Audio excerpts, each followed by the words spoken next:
अस्सलाम वालेकुम दोस्तों, उम्मीद करता हूँ सब खैरियत से होंगे। दोस्तों, फिट रहना बहुत ज़रूरी है। इसके लिए आपको कोई ना कोई गेम करनी पड़ेगी। तो इस वक्त मैं मौजूद हूँ फुटबॉल ग्राउंड में। तो यहाँ पर जो है ना मैच हमारा स्टार्ट हो चुका है, फुटबॉल मैच। तो मैं आपको बताना चाहता हूँ कि आपकी सेहत आपकी फ़िटनेस से जुड़ी हुई है। तो अपने कीमती वक्त में से टाइम निकालें अपने लिए, अपनी सेहत के लिए। अपनी सेहत का ख़ास ख्याल रखें और कोई ना कोई एक्सरसाइज, कोई ना कोई वर्जिश ज़रूर करें ताकि आप फिट रह सकें। आज आपको मैच दिखाएंगे जो हमारी टीम के दरमियान और एक करीब से एक दूसरी टीम आई है, उसके दरमियान जो है ना मैच है। तो आज आपको ये मैच भी दिखाएंगे, आप इंजॉय करें मैच को भी। और इस मैसेज को ज़रूर याद रखें कि अपने आप को फिट रखें, खुश रहें, फिट रहें।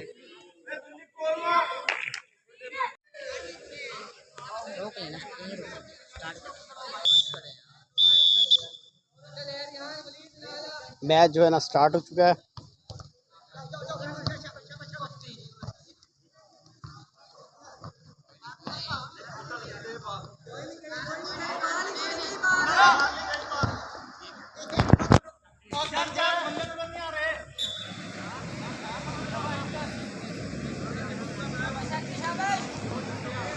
बहुत ज़बरदस्त इस वक्त जो है ना मैच दोस्तों जारी है।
देखे रहो, ख्याल करें चाचा, ख्याल कर यार रहो चाचा यार।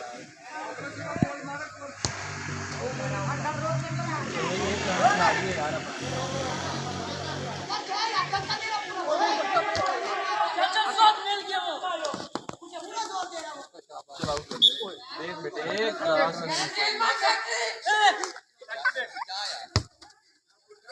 अली साहब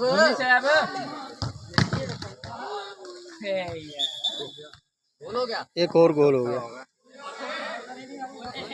चार हो गए, चार नहीं है, दो दोबारा भाई एक और कर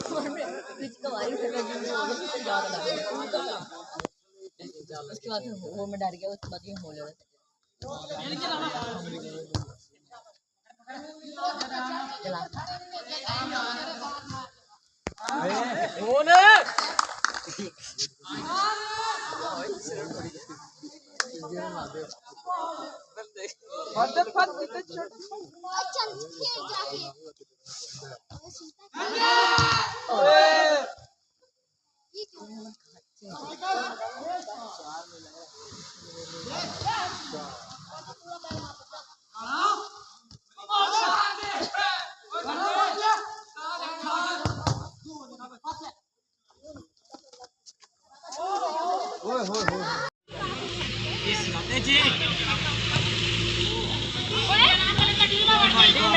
यार कमांडो जी कमांडो छा के तेरे से बारे तेरा नाम रखो यार शाबाश तेरी वजह से नहीं बहुत हो रहा ले वो तेरी वजह से नहीं हो रहा गुड गुड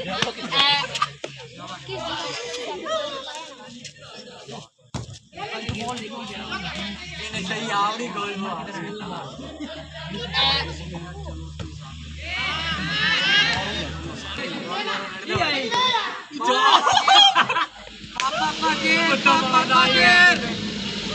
जी हमें मत मार हुए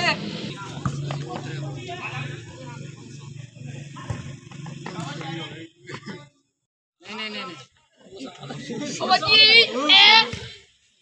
एक तेरे में आके तेरे जैसे सबर नहीं होता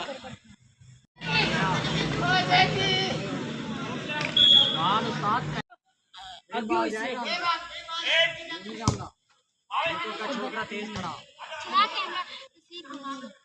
मार स्टार एफ तो बलिदान बलि तो है ही नहीं फैक्ट्री बड़ी दिन उन्हें तो आए बाहर बैठे